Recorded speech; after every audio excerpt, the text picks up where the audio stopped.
இது ஒன்றும் தாமதம் கிடையாதுங்க. எங்க கட்சி இருங்க, எங்க கட்சியில நாங்க கலந்து பேசாம ஒரு முடிவு எடுக்க முடியாது. இது ஒரு மேஜர் டிசிஷன். இது சாதாரணமான ஒரு முடிவு கிடையாது.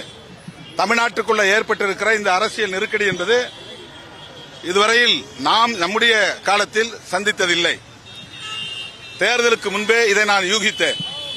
தேர்தல் முடிவுகளுக்கு பிறகு தமிழ்நாட்டு அரசியல் சூழல் வெகுவாக மாறும், அணி சேர்க்கை மாறும் என்றெல்லாம் நான் குறிப்பிட்டிருக்கிறேன்.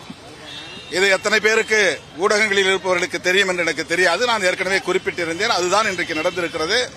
இந்த சூழலில் எங்களுடைய நோக்கம் ஒன்றே ஒன்றுதான். தாவேகாவால் ஆட்சி அமைக்க முடியாத நிலை ஏற்பட்டால் அதனை பயன்படுத்தி குடியரசுத் தலைவர் ஆட்சியை தமிழ்நாட்டில் நடைமுறைப்படுத்துவதற்கு அனுமதிக்க கூடாது. பிரசிடென்ட் ரூல் இங்க வரக்கூடாது.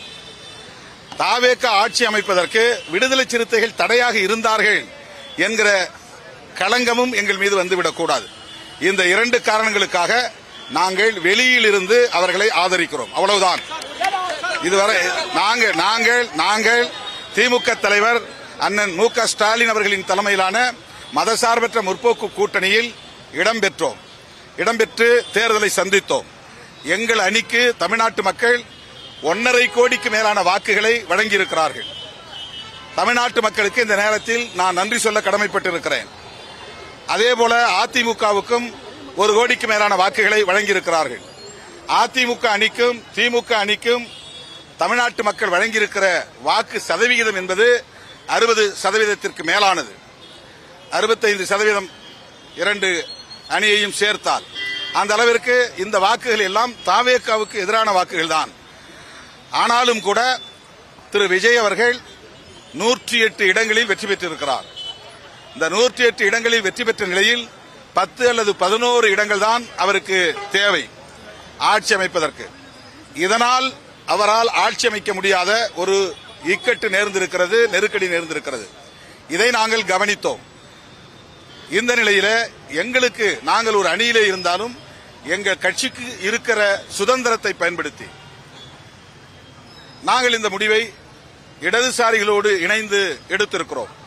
இடதுசாரிகளும் வெளியிலிருந்து தாவேகா ஆட்சி அமைப்பதற்கு மட்டுமே ஆதரவை நல்கியிருக்கிறார்கள்.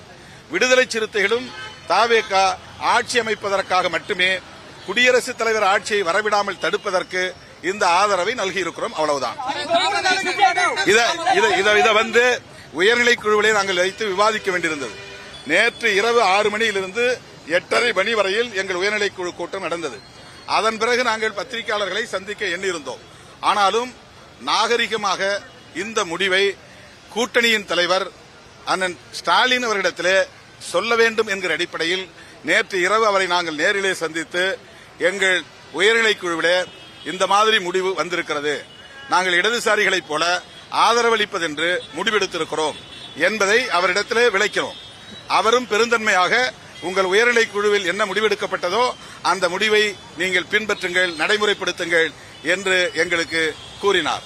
அதன் அடிப்படையில் இன்று காலை எங்கள் கட்சியின் பொதுச் செயலாளர்களோடு விரிவாக விவாதித்தோம். ஏனென்றால் இடதுசாரிகள் அப்படி ஒரு முடிவை எடுப்பதிலே ஒரு நியாயம் இருக்கலாம். ஆனால் ஒடுக்கப்பட்ட மக்களை அமைப்பாக்கி இருக்கிற விடுதலை சிறுத்தைகள் கட்சி ஏன் வெளியிலிருந்து ஆதரவு நல்க வேண்டும் என்கிற கேள்வி உயர்நிலைக் குழுவிலே எழுந்தது. அந்த கேள்வி தொடர்பாகத்தான் பொதுச் செயலாளர்களோடு நான் கலந்து பேசினேன்.